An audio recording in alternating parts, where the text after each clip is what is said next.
Welcome to another podcast by Guns and Yellow Ribbons.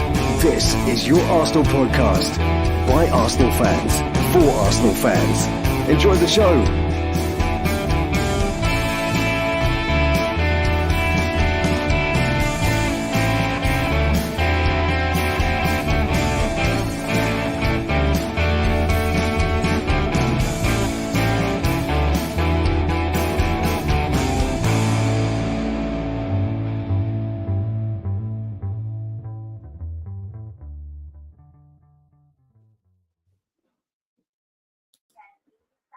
Hello, good evening and welcome to the podcast for match day 9. I'm sorry about our phone ringing in the background.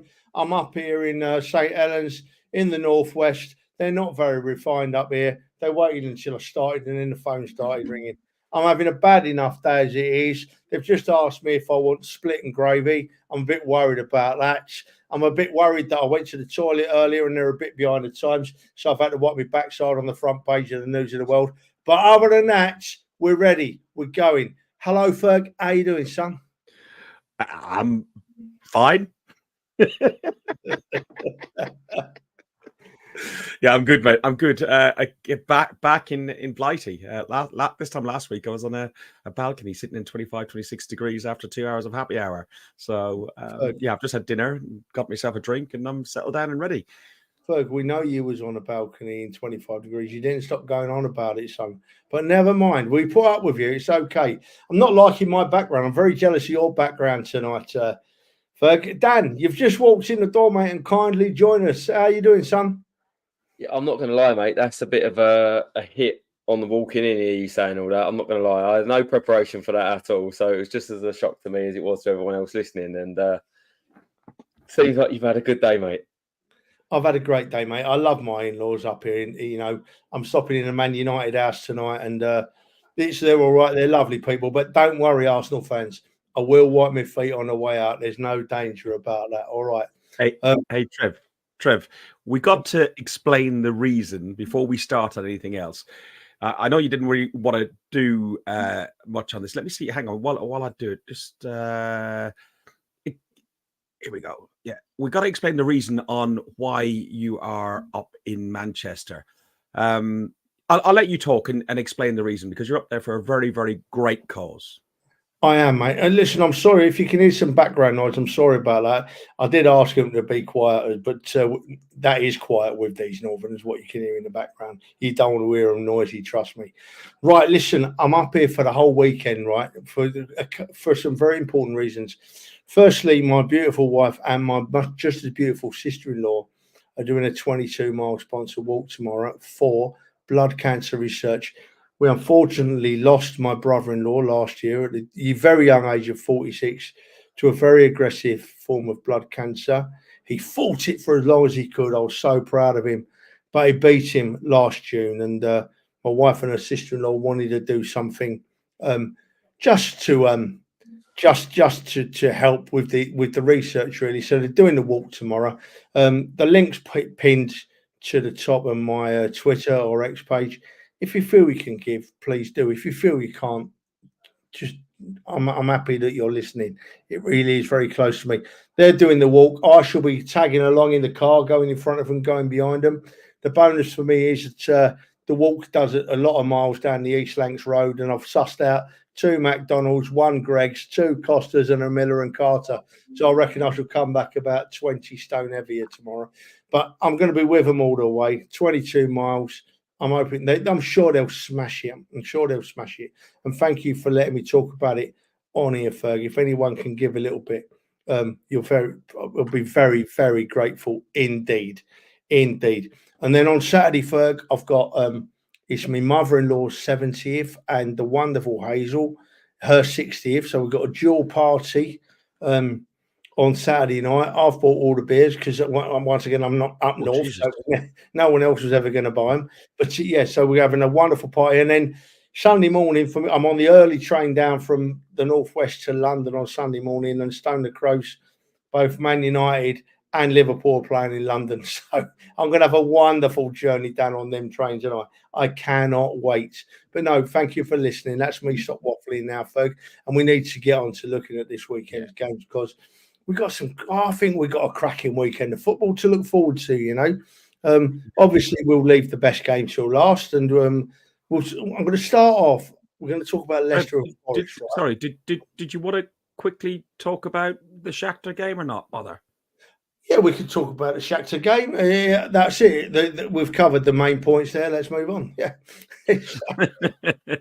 Listen, all I was going to say, like we seriously missed Odegaard and Saka, and Jesus starting as well.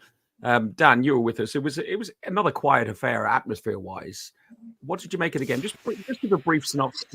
It was, but do you know what? It's important not to be too downbeat. I think firstly, it's a win. It's a win in the Champions League, which is never easy. It's another clean sheet in the Champions League, not conceded a goal so far. So there are many positives to come out of the game. I also think on a different day, we could have put a bit more gloss on that scoreline. First half, I thought we was a lot better than the second. We could have scored a second or third. The penalty could have added a bit of gloss to it as well. We know with us at the minute, we're not that clinical. We're going to go through a phase at some point this season, hopefully very soon as well, where we are a bit more clinical. But we know that's the area we need to work on. But look, you're not going to be as clinical when you're missing Saka. You're not going to be as clinical when you're missing Odegaard. Let's take it on the chin and move on and think probably not too much more about it. Trev, my last thing as hosting is what did you think about the penalty? Well, as you know, I wasn't there. I was watching it on the television, and they zoomed in on Trossard's face, and I looked and I thought, he ain't scoring this. He don't look very confident here, and I couldn't work out why Havertz wasn't taking it, but that's by the by. I take a little tiny different view to what Dan does. In that, yeah, of course we were missing Saka and Odegaard, and you don't know how poorly you're going to play until you actually lose those two players, and then you see what the others are up to. And our standards have dropped remarkably without Saka and Odegaard, I believe. I think we get by without one of them, but to lose both of them is a massive hit. Is a massive hit. But the where I differ slightly to Dan is that we've got this bloody habit at the Arsenal of just letting ourselves down in Europe. We always seem to find a poor performance in Europe. It happens year after year after year. We know we're better. To sum it up, we know we're better than the performances we put in a lot of the time. So leaving that behind, thinking about Sunday, I'm not really worried. I'm worried that we haven't got our strongest side, but I'm not worried that we won't play better on Sunday because I put Europe to one side from the Premier League. I'm hoping that we bounce back in Europe and put that performance behind us. We won 1-0. It was a deserved win. It could have been more, but we were the Arsenal. That's how we play sometimes in Europe. Put it behind us. Got to win 2 more home games, and we're there, you know. So, yeah. And I'm not worried about Liverpool. I know it'll be a hard game, but we won't play to that level against Liverpool. Things will happen that make us perform better. The only final thing I would say on what I was hosting the European thing is goal difference. I think is going to make a big difference. Like you look at Real Madrid got 5 goals. I think the key to get the 16 points, yes, that will make a difference. But I think it could come down to a few teams on 16 points, and it could be goal difference. So I would like us to get a few more goals, especially in Europe, and that's me done on that side of things. Yeah, it's just going on to it'd be interesting to get Dan's view here because I know it goats him a bit. The atmosphere, Dan, the atmosphere. Is the atmosphere dropping because there's now so many Champions League games and with all these games to play and only having to finish in the top 16 in the league or whatever it is, or even more than that, is the pressure that the fans not think as much of the games because there's that much room for error? I'll be honest, I don't think they do. I saw a comment that you tweeted earlier this week, Ferg, where you said you felt the format was actually affecting the fans. I don't think it is. For me, I actually think this is a better format. It's frustrating with the extra games, but I actually think so far it's thrown up some much better ties, a bit like that Bayern Barcelona game last night, which you wouldn't have at this stage of the season. And it was a fantastic game last night. For us to have a game against PSG at home this early in Totally agree on that. But what I meant by I'll come back to you, Ferg. What I was going to say on that is I think what a lot of fans are actually doing at the minute, I think their expectations changing. And I think their expectation of first season, it was back in the Champions League, it was all exciting. And it feels like they've just gone back to normal again, where it's Arsenal, we're in the Champions League, we expect it, it's not going to change. We expect our team to be winning most games again. The same in the league. We don't expect us not to be winning pretty much every single game now. And that expectation has changed, I think, the enthusiasm a little bit of some of the match-going fans. That's what I would put it down to, as opposed to not liking the format. Yeah, I'm slightly of the different view. I don't like this format. I think it's just designed. It's not designed to improve the it's not designed to improve the league, the Champions League at all. It's designed to get more money out of us. And you know me, I'll get a bee in my bonnet about it, and we could talk about it all night. But I feel it's designed for TV. I agree with what Dan said about the bumper games like last night, Barcelona, Bayern Munich, and the games it throws up. But where I meant by it affects the fans, we saw when we done the podcast on Monday night and Monday afternoon, there was just thousands of season ticket holders not turning up and just putting their tickets on exchange. I understand this work. I understand this Christmas. I understand cost of living. I understand everything. But I just think, like, you know, we spent how many years in the Europa League and not in Europe, and saying we want European football back again, and then given the opportunity, you get half these people who just come along and don't turn up. I didn't particularly enjoy. I didn't particularly enjoy it on Tuesday night. Wait. Two seconds. I didn't particularly enjoy it on Tuesday night, but I still was there to support my team. Go on, Trevor. It's your show. No, I agree with you there, right? And there's all sorts of reasons. And Arsenal fans have always been a bit fickle like that. But you've also got to remember, with all these extra games, extra costs this year, some people just plain can't afford it. You know, yeah. I know people who lived up north here that are having to pick the games they can and can't go to. You know, I'm lucky I can go tomorrow. I didn't go the other night because I had a long journey home and I had a big weekend coming up here, and we've been doing lots of planning. But some people are having to pick and choose what they can and can't go to. And Shakhtar Donetsk at home on a Tuesday night, they're probably thinking, hang on a minute, I'll save that 250 quid that I would have spent on that game until after the first 8 games have gone, and I might get a game watching Barcelona or Real Madrid or Bayern Munich, you know. So there's also, I'm not condoning the ones that just don't go because they're fickle, because a lot of them are, but there's lots of other reasons why people can't go, you know. I mean, a lot of the trains out of King's Cross, a lot of people that come from up north, if they miss that 10 o'clock train out of King's Cross, they're ballsed. They're done, you know. So they're struggling, but I'm not making excuses. I'm giving reasons why it might have happened. But I think we've done enough on that now. It's time to move on into the weekend's games, because I want to get through the first lot and get on to the most important game on Sunday. So, Dan, Leicester v Forest this weekend. I think this is going to be an half-decent game between two sides that I didn't think were going to go so well, but are digging out the odd result. I fancy watching this game, to be honest, on Saturday. What do you reckon, Dan? I don't fancy watching it Saturday because it's on Friday, mate, but I might watch it on Friday. Friday, Saturday, it's all gone into one to us. Who's this new host? Because Trevor's just turned it into Fergus. He's messing it all up already. I don't know where I stand on this game. I think it's going to be a really tight game, if I'm honest. I know Forest are doing pretty well. I still think it's a relegation type game. But Forest's defence has massively shocked me. So I'm not expecting too many goals. If Forest were at home, I'd probably go for a 1-0 Forest win again against Leicester. I don't think Leicester's a great side, but I think at home, if you're playing these teams in and around you, you do get a bit more of an urge as a team that's pushing relegation to try and pick points up in those games. And it's a huge game for Leicester at home. So I think they might end up nicking the draw, but I think it's going to be really cagey, if I'm honest, mate. I don't think there'll be many goals. I think it will be two teams that are scared not to lose it as opposed to going out to win it. Fair enough. Ferg, let me just feed you a line before you talk about this, Ferg. Dan said, you know, it'll be a cagey game, not many goals. Well, I'm looking at this as that, you know, these relegation or lower half of the table sides, at the start of the season, or certainly at this stage of the season, they're not looking at games they can win, games they can't win, games they hope to get points from, games they don't hope to get points from. And I would think that both Leicester and Forest will have the back of their minds that this is a game they want to get something out of. They're playing someone of their own level. So I just think it might open it up a bit. And I think I'm going to give my score, Ferg, and then let you finish off.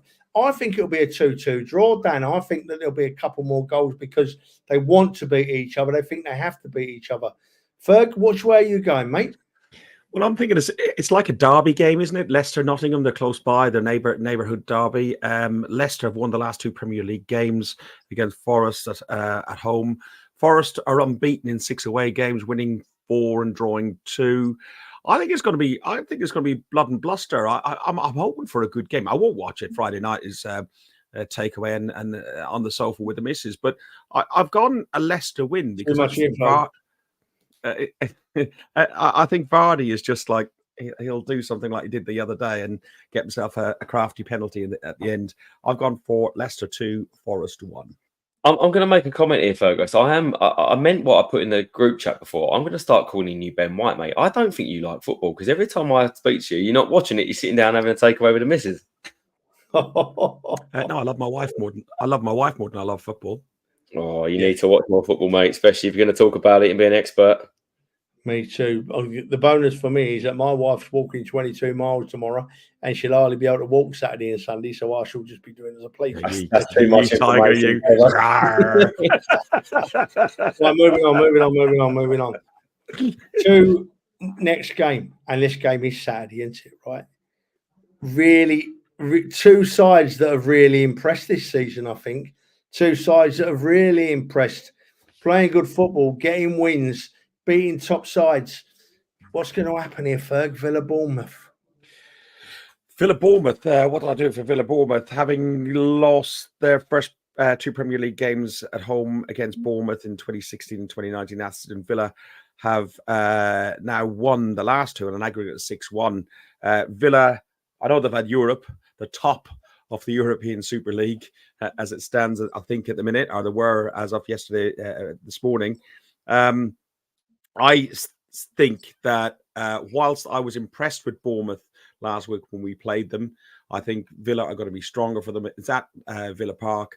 I've gone for 3-1 to Aston Villa. It's interesting, right? Because I'm sitting here thinking I need to eat my words a little bit with Villa because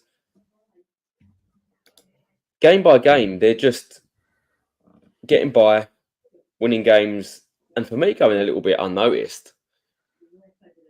I didn't expect them to do as well as they have so far. And I think with how they've done in the Champions League and kept up the league, has been a bit of a shock to me.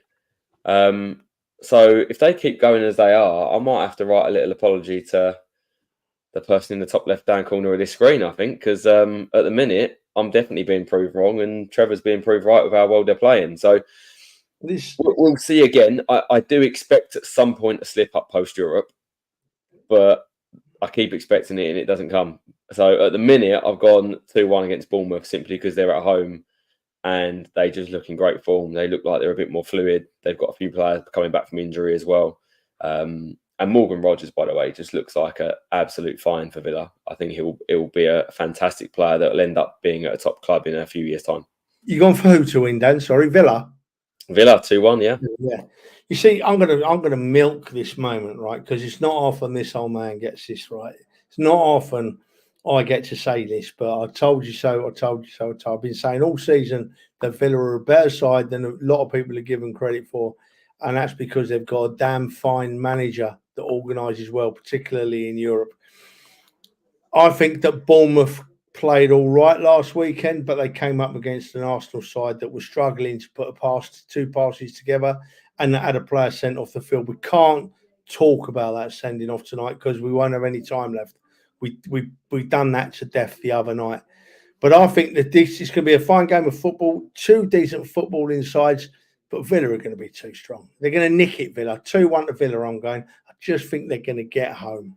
So they're in Miyaka for the weekend. Do you know what, Ferg? When Villa eventually have their drop off, that clip is going to be brilliant for us to clip. Thanks for saying that live on camera, Trev. I might use that. I'll just put B. I can only There you go. speak until the I've present bookmarked it at 1957. There we go. There you go. Same year you were born, Ferg. Well, I'm only going up to the present day, right? But the next one now, this game doesn't excite me so much. Brentford, Ipswich. Ipswich are a team of trials, aren't they? But they're going to go down this season, aren't they? Surely, you know. Brentford, Ipswich. I can't get excited about it. Dan, you go first, mate. Yeah, I'm with you. I don't think it'll be the greatest game, but I do expect it to be a game where Brentford win it again at home. Talking of teams that have shocked us a little bit, we all know Brentford and we all know how good they can be on their day, that they've got a very efficient side, a hard-working side under a great manager. But I don't think people give them as much credit as they deserve for the quality they've actually got up top. And Mbeumo and Wissa, etc., they're great players that have a lot of quality. The young guy they got from Liverpool, Carvalho, I think he's going to be an absolute steal for them in a year or two's time as well, because the boy's got talent that can play off the strikers, and they're just not missing Ivan Toney at all. And again, I'd argue they're a better side without Ivan Toney at the minute. So I've gone for another win for Brentford. I don't think it will be a game they run away with. I think Ipswich at the minute are still battling. It's going to be one of those battles, I think, eventually that they won't win and they end up still going down. But I think Brentford will nick it. So I've gone 2-1 for Brentford. Yeah. Okay, then. 2-1 to Brentford, Ferg. Ipswich winless in the Premier League, drawing 4, losing 4. I think Brentford have won 9. Where is it? I've written down here. Brentford have won 9 of the last league games against Ipswich. I just lost 1 of the 9, winning 4 and drawing 4. I'm going to match the score for the last time they met, which was in 2019. I'm going 2-0 to Brentford. I'm going to change my nickname from Ben White to Opta. I'm going to start calling you Opta Ferg. I'm going to give our viewers. Don't worry, it's all Opta. It's really good. I'm going to give our viewers one guess on who's actually got the stats to hand tonight. Dan's just walked in his house from work. I'm doing it from a place that I don't normally do it from. So who do you think's got the statistics right in front of me? And who sent the stats to everybody? Mind you, I do think that Ipswich are, like Southampton, bankers to go down. Definitely bankers to go down. Right. I just agree with Dan. Ipswich still got some fight in them, but Brentford are too strong at home. I love Thomas Franks. I love the way he works this team. And I think that Brentford are going to win 2-0 against Ipswich at the weekend. Now, the next game, right? Listen, Brighton v Wolves. I saw some. I meant to screenshot it and keep it, but I didn't, right? Some chap on, and this is coming off of Twitter, so I've got to take it as I find it. Some chap has done a table of how many points teams have lost to VAR since it came in, I think. And yeah, we're right near the bottom. We stink, right? We lose. But I tell you what, Wolves have been twice as bad as us. They've been absolutely hammered. They have lost so many points to VAR. Wolves fans have every right to be kicking off about it, moaning about it, because the difference is the difference in points lost and points gained is massive between the top and the bottom sides. So anyway, go back to the game. Brighton v Wolves at Brighton. Ferg. Looking at the stats, Dan. Having won just one of the 7 Premier League meetings with Wolves, drawing 5 and losing 2. Brighton have now won 4 of the last 5, only drawing 1. I think Wolves. We said this last Thursday. I thought Wolves looked really good against us on the first game of the season. I thought Wolves played very well against City again, and were unlucky against City last weekend. I think they're a good side. They've got a good squad. They've got some good players. But I just think Brighton are just that much better. And I think Brighton are that team. You know, every season there's a team that just like breaks into the Palace done it a few years ago, Southampton done it about 5 or 6 years ago. Brighton are that team that are going to be just nibbling on the edge of the European spots. And I think they are the best of the rest down there. So I've gone for a draw, 2-2. Well said, up to Ferg. I think there's only one up to bit. Hang on a minute. All that backing of Brighton, and I've gone for a draw. That makes. I know. I know. It's because Opta didn't give him that bit, Trev. So he didn't know what to play. He had to pick his own score. I predicted my scores before I got the Opta and before I thought about it. I just done it on the hoof. I think Brighton are a good team, but Wolves are battling, and they did battle well against City, and I think they've got to get. I think they've got to get some of the rub of the green at some point. Dan, who's winning on South Coast this weekend? Listen, Fergus, you've just reminded me of when you was at school and someone used to copy your homework, and then when they got asked questions on it, they didn't have a bloody clue, mate. Basically. Look, I've gone for a Brighton win. The margin by which Brighton win has come down massively after the Wolves-Man City game. I've said a few times I don't think Wolves are a great side, but I think they have been improving in their performances, and the City game probably one of the better defensive displays this year. Very, very unlucky to be losing that game. VAR intervention, again, we're not going to go into it in detail, but robbed there, in my opinion. But I'll tell you what, Gary O'Neill surprised me with his comments that he came out with afterwards, saying about, is there some sort of favouritism towards Man City? Because I'm expecting him to get in trouble for that. That's bringing the integrity of the game into disrepute massively. But do we disagree with him? I don't think we do. It's a shame if that's the way it's going, but as you said, Wolves have been on the end of some stinking horrible decisions so far with VAR, so I'm not surprised. I think if I was him, I'd be a little bit more irate with how he puts it across. So I think with that, they're due one. I just don't think it's coming yet. I think Brighton have just too much quality at home. They don't lose too many games at home, Brighton, if any, and I just think they've got a little bit too much quality at the minute over Wolves. So I've gone for a 2-1 win. Yeah. Okay. Yeah. Oh, I don't know. But listen, right, it's interesting what the Wolves manager said, isn't it, right?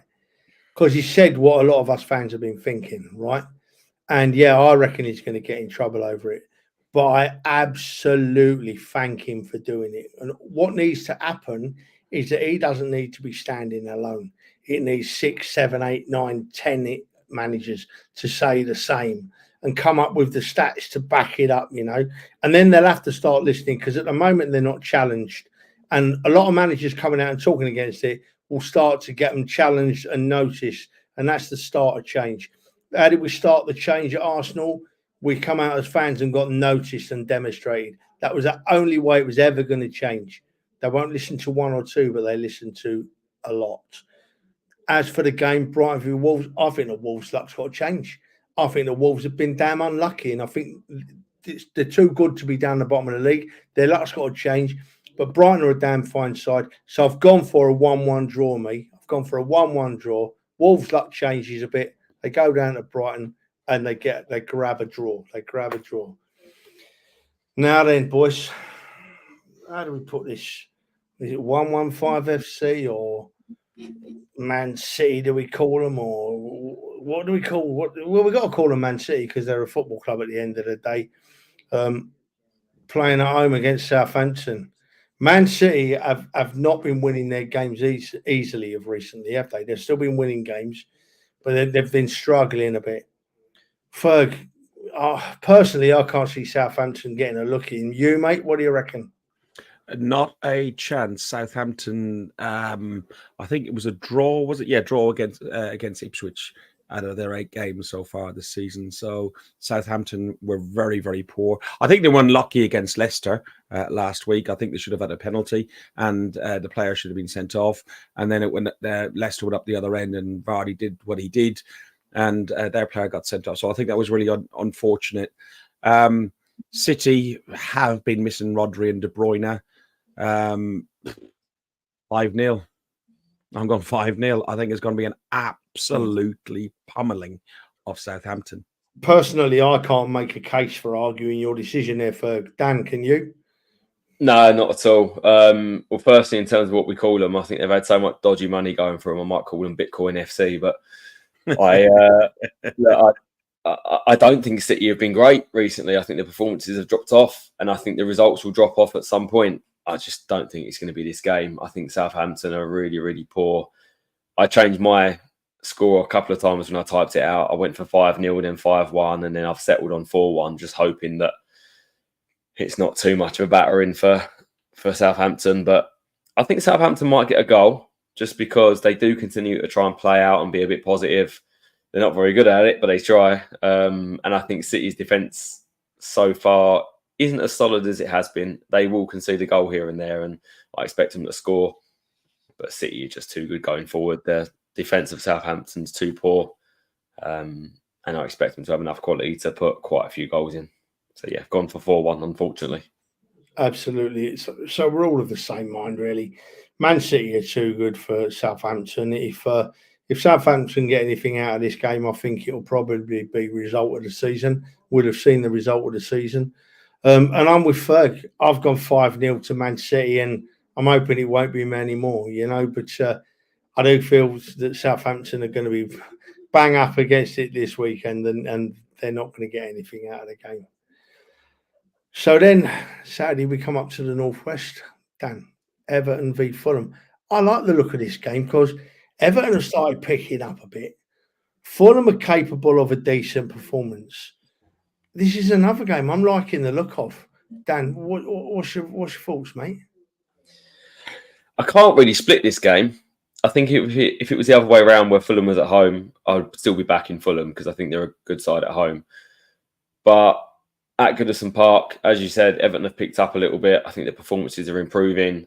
I think Fulham away from home lacks something, and I think I think it comes with confidence for teams like that when they're at home, they just get that little extra from being in front of their home fans. Whereas away from home, they're not as established still. The players play for Fulham for a reason rather than a top club. So there's something there that is just missing. And I think that's why their performances drop off a little bit away from home. We saw it with a lot of those players that used to play for us, for example, the likes of Iwobi's, etc., that a few years ago away from home, we wasn't doing great. And it's no surprise that sort of pushed over into Fulham where they now play. So can't really split them. I think Fulham's the better side of the two, but given Everton's at home, I've gone for a 1-1 draw. Ferg, Dan can't split. Can you? Yeah, I can. Everton lost the first 4 games of the season. They're now unbeaten in 4, winning 2, losing 2. Drawing 2. I just think Goodison Park is a really hard place to go to. I mentioned this to you before, and it's quite an intimate old ground. As Dan had said previously, Arsenal FC, Team D, our D team, Fulham away from home aren't as good as Fulham at home. I think they're going to be really hard to beat Everton. Everton are only behind Arsenal in set pieces. I think Arsenal have had 33 set pieces, excluding penalties, and Everton have had 27 under Sean Dyche. So I think they're going to be really hard to break down. I do think Fulham will score, but I think Everton might just score one more. So I've gone 2-1 for Everton. All right. Yeah, you look to be standing alone there, Fergie boy, because all I'm seeing in the comments is 1-1, 1-1. Well, Demsek's gone for a 1-0 win to Everton. But I'm like Dan, I can't split this. I see 2 teams that can play quite nice football on their day, and I think they're going to turn up and play really well, each of them. And I'm gone for a 1-1. Everton 1, Fulham 1. I can't see it not ending level, right? Now, the next one, right, is interesting because I'm going to say it, right. For me, Chelsea have been the surprise of the season.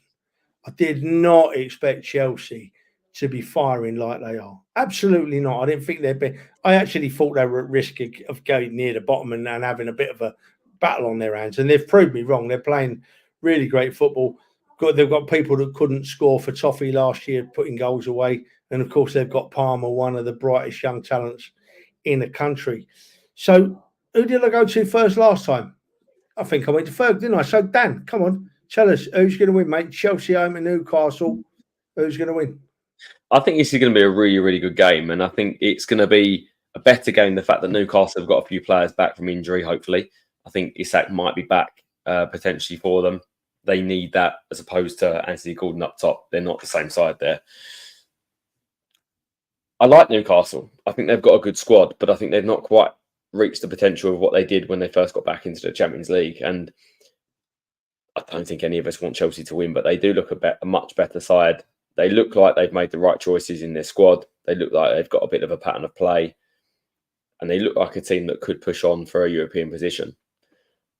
I don't think they're going to get top 4. I know a lot of people are getting a bit more excited saying that they might. I'm actually going to go with Trev's second club, Aston Villa, for top 4 at the minute. But I think that Chelsea will come out on top. If they was away from home, funny enough, I'd probably still pick Chelsea to win by a bit more, which is really strange going to St James's Park. But Chelsea away from home, I think, just under the sort of relief of getting away from their own fans as such, they perform better. I think this will be a tight game, but I think it'll be a really good end-to-end game with both teams having sort of pacey, attacking, direct wingers. And I think Chelsea will just nick it. So I've gone for 2-1 Chelsea. Yeah, so basically, is home advantage going to swing it then, Ferg, or is there more into this game? I don't know. Well, Chelsea have only lost one of the last 29 games against Newcastle. Newcastle have won 2 of the last 4 Premier League games against Chelsea. I think they're really, really tight. I do think that, Chelsea, can we just make a comment that Dan must be going to empty his bag? I just have to do that because he does it to me every time. I had to. But I think Chelsea are a surprise, as you said. I think they're doing really, really well to see where they are. And I think they are genuine contenders for top 4, probably fighting it out with the likes of Villa. Newcastle have been off the pace a little, but Newcastle only play once a week, and Chelsea played. Chelsea played once a week as well. Chelsea surprised me against Liverpool. Chelsea play tonight, Ferg. In that, you're right. Yeah. So that's what I thought. So Chelsea are playing midweek, and Newcastle having some time off. I think they'll cancel each other out. I really do. I've gone for Chelsea 1, Newcastle 1. I do hope Dan has washed his hands as well. Listen, I don't have headphones in like you do, but I could still hear you from where I was. And I just know you too well, mate. I had to put a message in the chat to say I'm off to change you back because I know you'd try to say it anyway. So. Oh, is that what you said? Oh, right, okay, yeah. Yep. But in fairness, to your defence, you literally got in from work and jumped straight on. So yeah, and you've played right into his hands there, aren't you? But we've still got about 25 minutes of this show to go yet, and I don't think that under any circumstances we'll be seeing 25 minutes of Fergus. But we'll wait and we'll see. Chelsea v Newcastle. We've got to give him his time. But to put it this way, if I was sitting next to him, I'd like to be poking on his belly right now. Listen, Chelsea v Newcastle. We've just got to finish it off because I want to give us a bit of time at the end to discuss Arsenal, Liverpool, Chelsea. I think that Chelsea are just going to nick it. I honestly don't think there's a lot between the sides. And the only thing I look at it differently to the way you do, Dan, is I think that if it was up at Newcastle, I think Newcastle would get something out of the game. But with it being down at Chelsea, with Chelsea flying like they are, I've gone for a 2-1 win to Chelsea at home. Right, listen, this next game, right, it's probably the most boring game of the weekend. And, right, I know for a fact, Dan, Ferg, I know for a fact that none of us on this podcast would ever predict Tottenham to win, would we? So it's a bit of a waste of time talking about the game, really. So anyway, I've gone for Palace to beat Spurs 2-1. I think that Palace will be a little bit strong at home when all their ultras get going. Tottenham are due a bad day, can't win away from home. So I've gone for Palace to win 2-1 against Spurs. Dan, what have you gone, mate?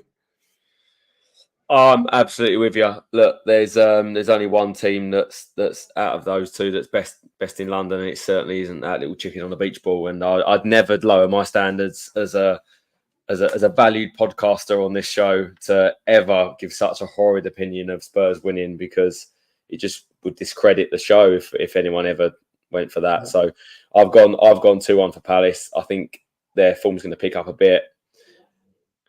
I think with Palace, I think Mateta's got a start for me over Eddie, by the way. I think Mateta brings a lot to that team as opposed to Eddie. I think Eze needs to pick it back up again. Maybe he's missing his little sidekick in Elise, but I've gone 2-1 for Palace. Yeah, I mean, spoken like a true Arsenal fan, Dan. You've given a good reason for Palace to win it. And at the end of the day, we don't like Tottenham, so we're not going to go for them anyway.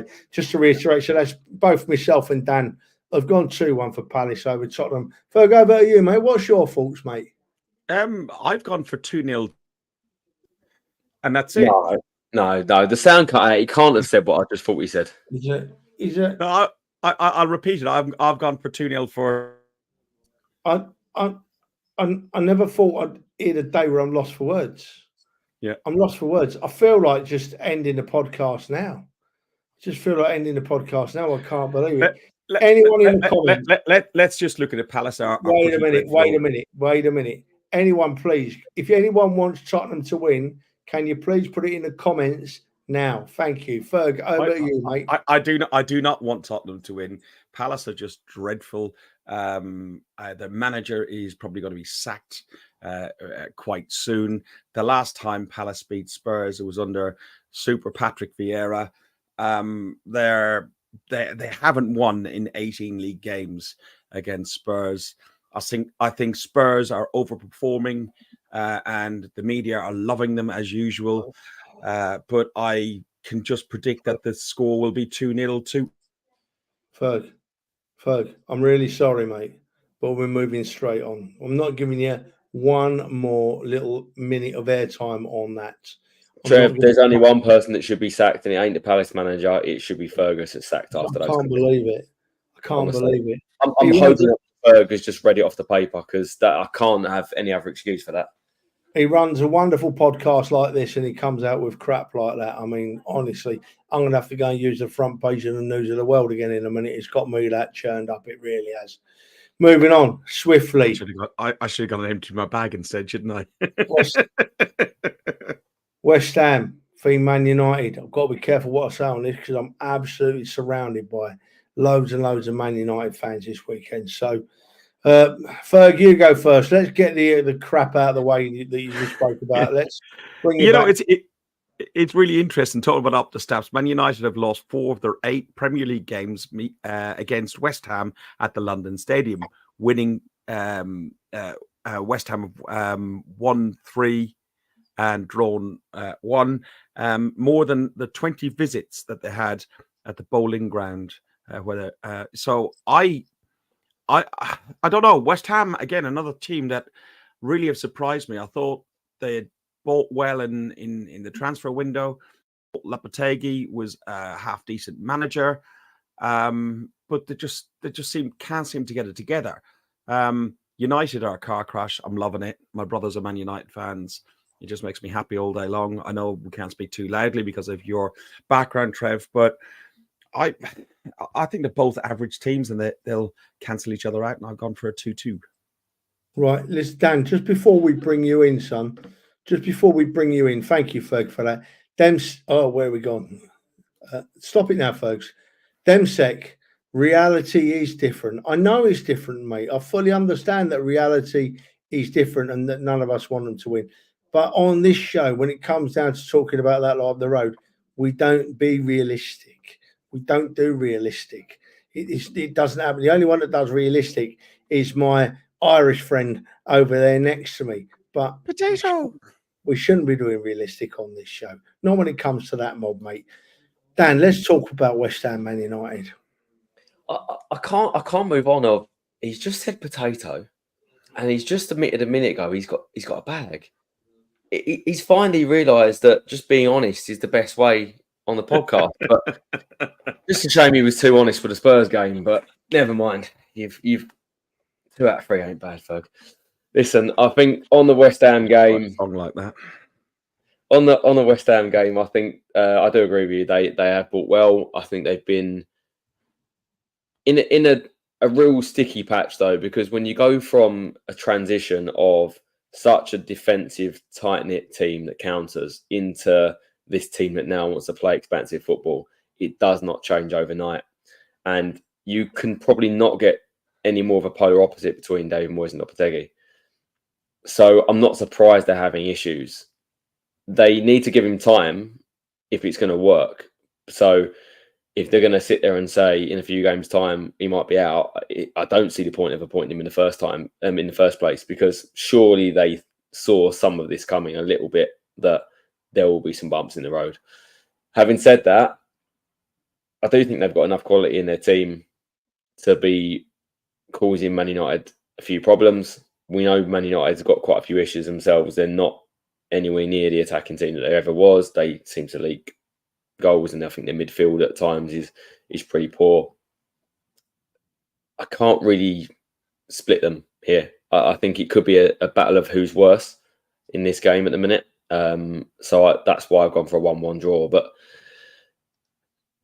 a few more months' time, if this game was played, I think we'd be in a completely different situation where West Ham might be a little bit more sort of progressive in where they are than where they are right now.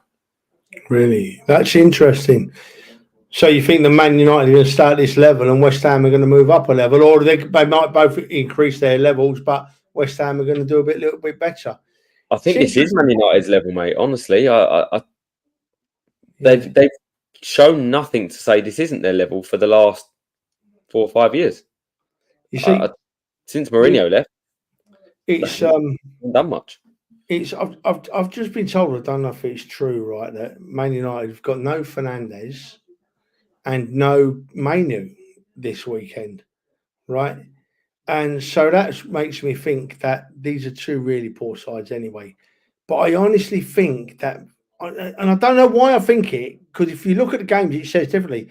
But I honestly think Fernandes limits Man United a bit. I really do. I'm wondering, I just think he hinders the rest of his side with his play acting and his constant moaning and nagging to the ref.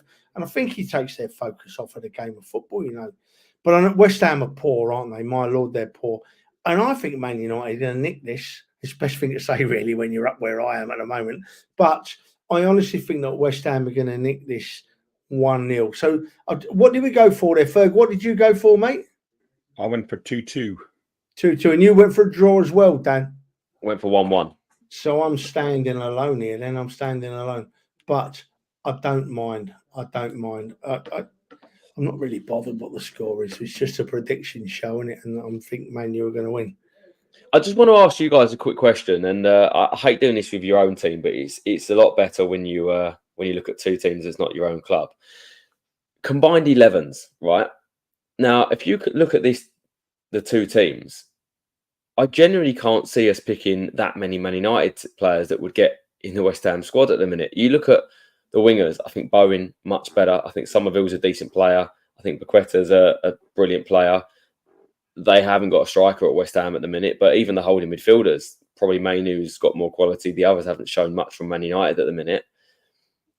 The names that West Ham have brought in at the back, Wan-Bissaka came from Man United. I think would still get into that Man United team with a different manager.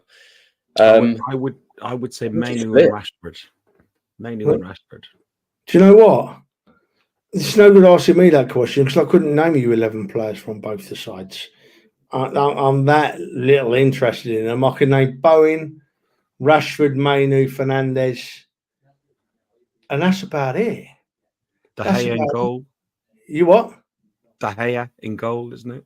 Yeah. De Gea in goal, yeah. He's dug you a hole there, Trev. Don't listen to him. He's making you go down a tunnel we don't want to go. Boys, I know. Boys, I don't care. Sorry, just responding to the chat, there's a message from Jason Cross saying, no, Anthony. No, he'll be sitting in the centre circle like a fidget spinner, like he is going around in circles. So he wouldn't get in either side. He'd just be sitting there in the middle. Oh, he's a horrible individual as well. He's a horrible. Anthony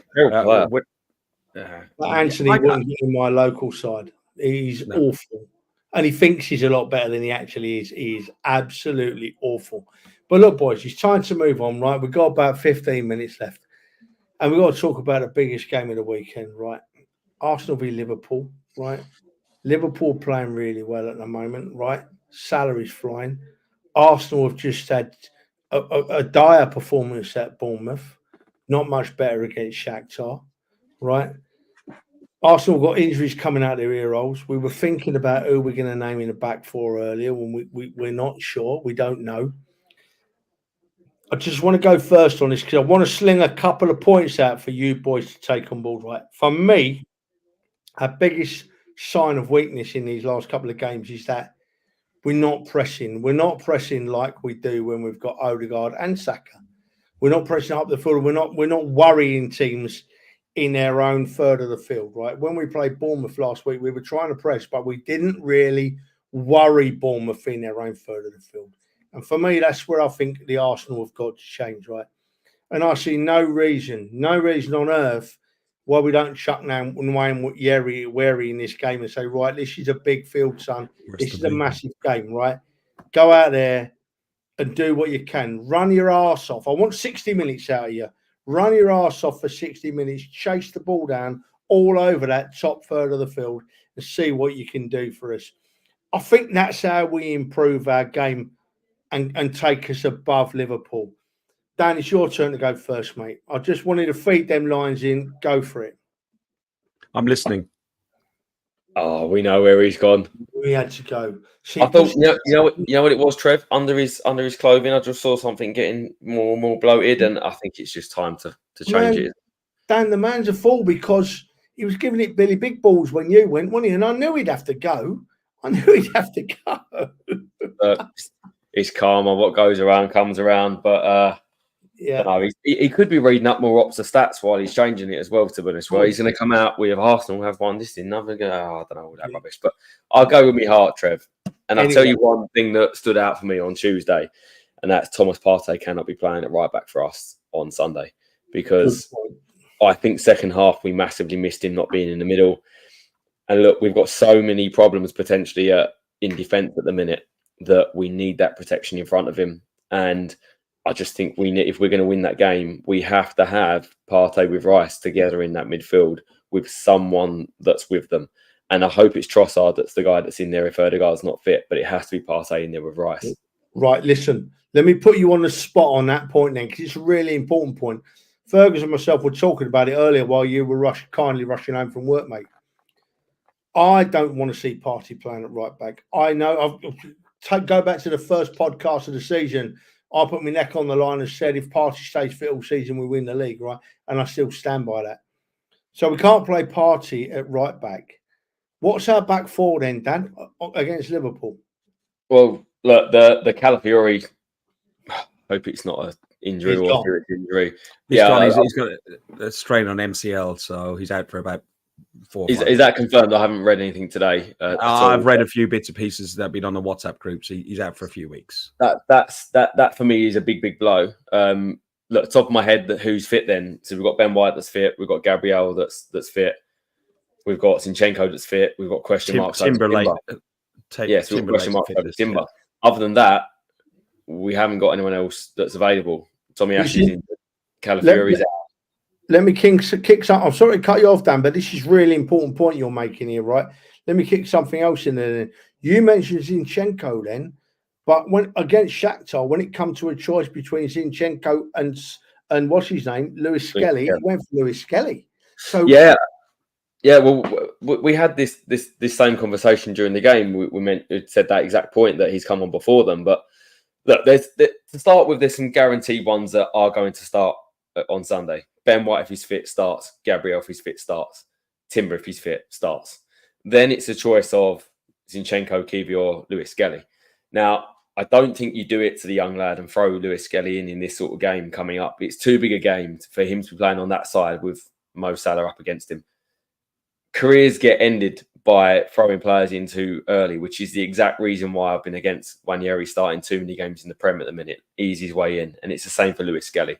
Brilliant young player. Don't forget, he's not even a fullback. He's a midfielder that has been pushed out to fullback to accommodate some players that come into the squad. A bit like some of the younger players used to, under the Wenger days, used to go and play fullback before they come inside and used to play on the wing. Like Jack Wilshere played, I think, right or left wing before he came in centrally. It's just a way of getting youngsters. Saka played left back. You know what I mean? But yeah, look, players play there. But look, wait, I want to push you on this because I haven't got the answer. I'm not trying to drop you in or nothing like that. I haven't got the answer. If Lewis Skelly don't play, I've got White, I've got Gabriel, right? I've got hopefully Timber, fingers crossed. Who does play? Does Zinchenko play? For me, your most senior player out of those three that's remaining, Zinchenko, Kiwior, or Lewis Skelly, it's Zinchenko that starts.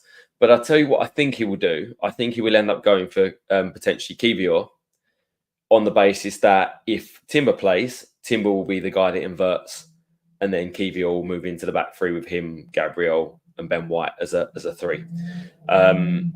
If Timber's not fit, then it's a very different situation. I think Zinchenko plays and he's the one that inverts, and then you've got to accommodate someone else if Timber's out. But I'm expecting it to be Kiwior, but it does worry me having Kiwior at left back up against Mo Salah.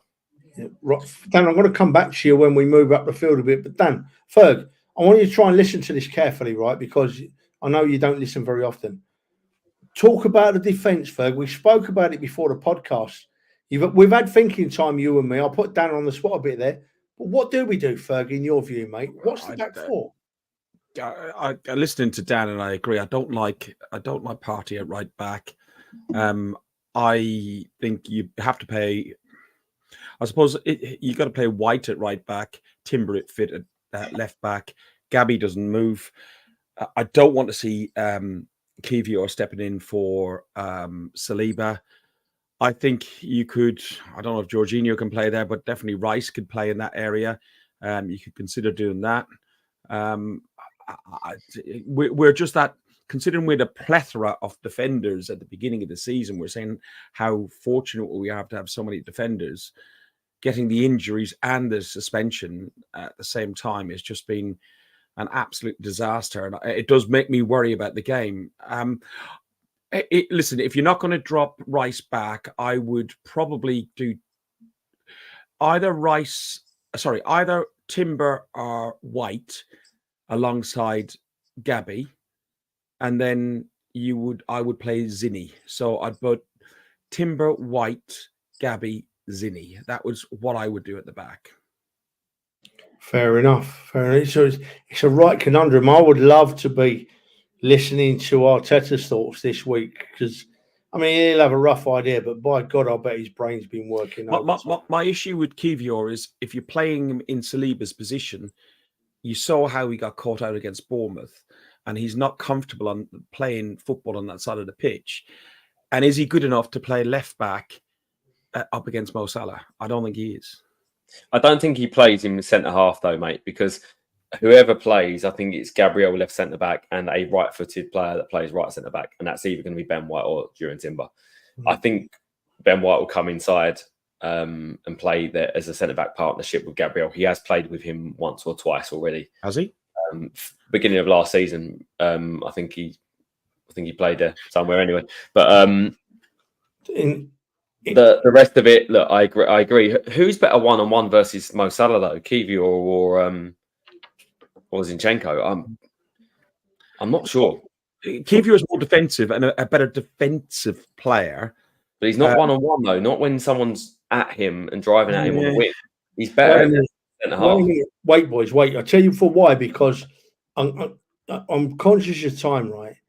And I want to move this up the pitch because this weekend selection, there's so much to consider and talk about. We're in a bit of a state, aren't we? You know, for me, I'd want Timber left back if I could, White right back. He's had the options to play White inside before. He's never done it, and I would actually play Gabriel and Kiwior in the middle. I think that's the best of a bad bunch. But now, listen, right? I want to move you up the field, and I'm going to feed you a line here first, Ferg, right?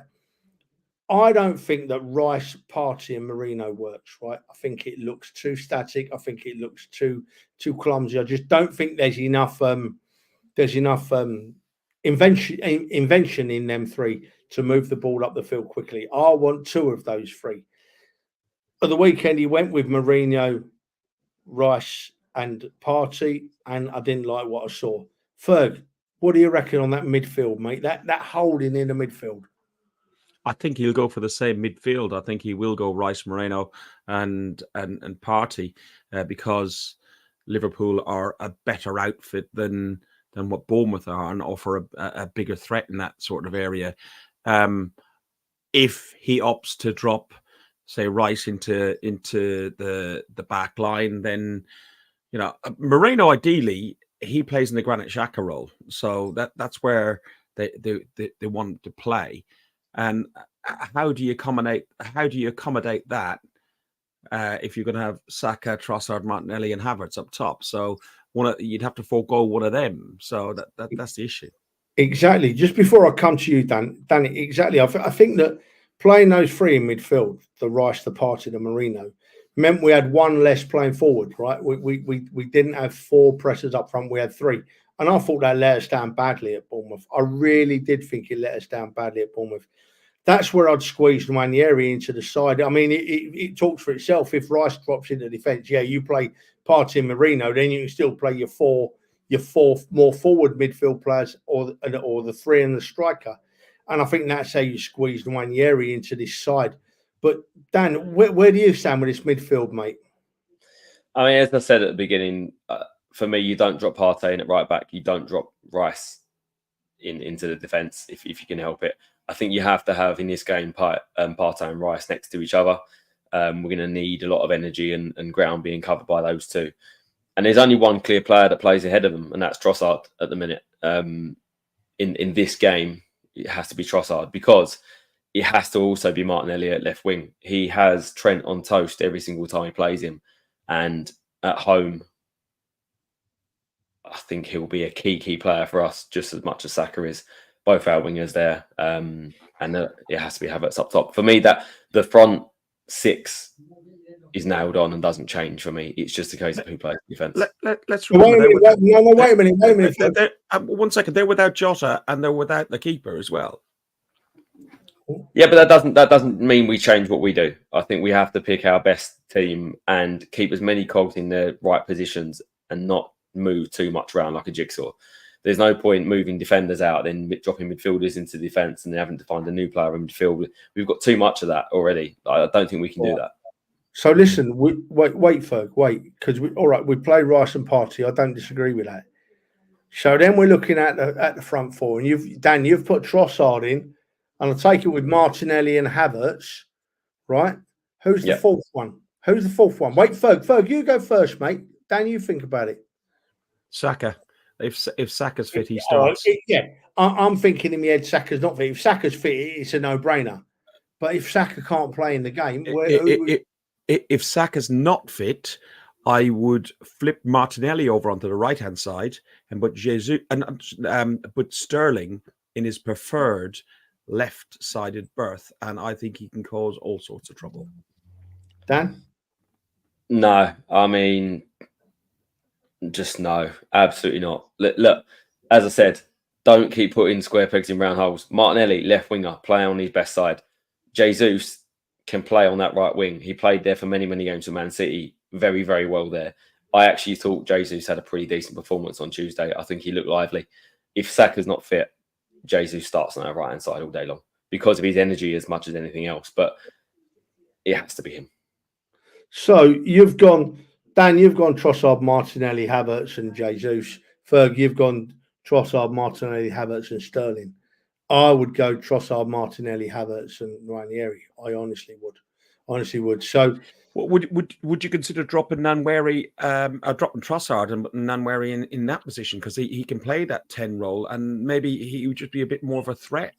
You don't need to drop Trossard in the team we've got. Trossard's an important player. You don't need to drop him. We've got space to put players in without dropping Trossard. So the way I've gone about this now, right, is that we can actually put a pretty decent side out, not our best side, our pretty decent side. And as long as we lift our levels from Sunday and Tuesday, then we're going to be all right against Liverpool, I think. I really do think if we lift our levels to the level we know we can play at. We had it last season where we had 3 or 4 awful performances and everyone was like, oh, my God, we're never going to win another game. And suddenly it all clicks and we're all flying again and we're back as we should be. And I honestly think that come this Sunday, we're going to click. We're going to be flying again. We're going to play with what we've got. But when we're at home, the crowd will be loud against Liverpool. And I honestly think we're going to win 2-1 against Liverpool. Absolutely going to win 2-1 against Liverpool. If not 2-1, 3-1. I think we're going to turn it on. Ferg, Dan, I know we're coming to the end of the show. We're going to have to press the button in 2 minutes. Ferg, sum it up and give us your score, son.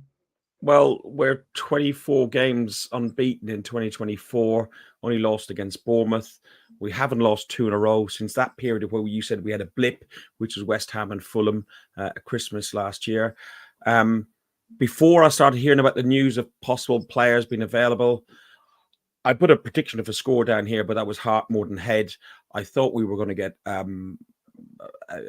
get beaten hard. But with players coming back, I'll take a draw right now. I'll take a 1-1, Trev. Yeah. Same from you, Dan. 1 minute. Sum it up and give us your score. Yeah, look, I think when you're at home, you never take a draw. In my opinion, we could put out any combination of players, and I wouldn't be taking a draw at home. We have to, in my opinion, win this game. I don't think a draw is enough. I think a loss puts us in a really, really bad position. So, having said that, even with the players that are out injured, I think we've got more quality than Liverpool. I think, especially in that midfield three is going to be a huge, huge battle.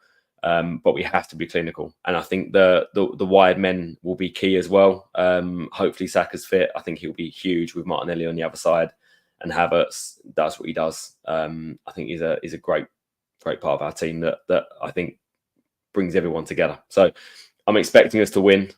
It's not going to be easy because Liverpool's a great side as well, but I think we're better. So I've gone 2-1. Yeah, so that's a draw for Ferg, a 2-1 win for me, and a 2-1 win for Dan. Ferg, listen, get ready to press the button for me, mate, because you know where it is. I'm just going to have 30 seconds here. People, this Thursday podcast was an idea we had. We weren't sure if it was going to take off or not. But at this very moment in time, we've got well over 200 people watching us live. And I know that lots of other people will watch us as we come into the weekend. If you can go across to YouTube and just give us a like or a subscribe, it costs you nothing. It makes us nothing. It just makes life a bit easier when it comes to using the setup that we can use. We can do more things. We do it because we love it. I love Ferg. I love Dan. I think they love me. They love each other. We're just Arsenal fans, just talking about the team we love.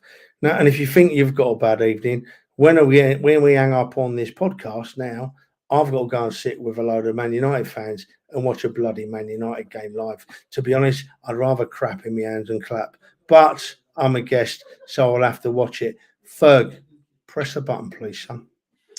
Before I press the button, Oh. remember Donna, you support Team Turner. Click on that link and go from there. I was saving that till after.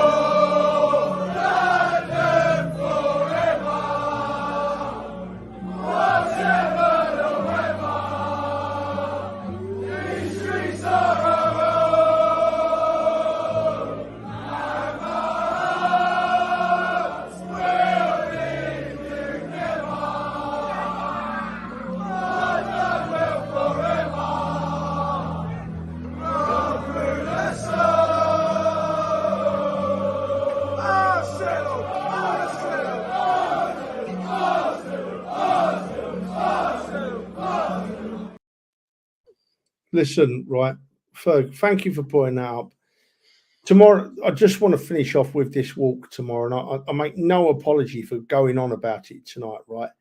They're walking from Old Trafford to the family home in St Helens, right? 22 miles. They're all Man United fans. Phil, my brother-in-law, was a Man United fan. I used to have great banter with him. But that bastard that's cancer doesn't look at the colours you wear. It just takes any of you at any time. And over the nearly 2 years that Phil battled cancer, battled this leukemia, right? I watched them trying to extend his life. And what they can do nowadays is absolutely amazing. I learned so much about how much these donations help them fight it. So if you can find a shilling and have a donate, people, I'd appreciate it so much. I'll be putting updates on my Twitter tomorrow. I'm with the girls all the way. When I'm not in McDonald's or Greg's, I'll be catching up with them and giving them a drink of water and rushing them along the road, you know. So thank you very much indeed. And I'm just going to leave it to Ferg now to finish off. Trevor, as always, you fucked it up, but it's okay. We cope with it. When? Dan? When? Beginning. Listen, I'm not getting in between you two. That's the worst thing I could ever do between you two. I'm joking, Trevor. Really enjoyed it as always. Thanks very much, everyone. As Trevor said, if you can go over to YouTube and like and subscribe, we'd love it. If not, we'll talk to you Monday, 7 p.m. Up the Arsenal. Fuck the Spurs. Thanks for listening to Guns and Yellow Ribbons, an Arsenal podcast by Arsenal fans for Arsenal fans. Follow us on Facebook at Guns and Yellow Ribbons or Twitter at Guns and Ribbons. And remember to rate and review us too. Up the Arsenal.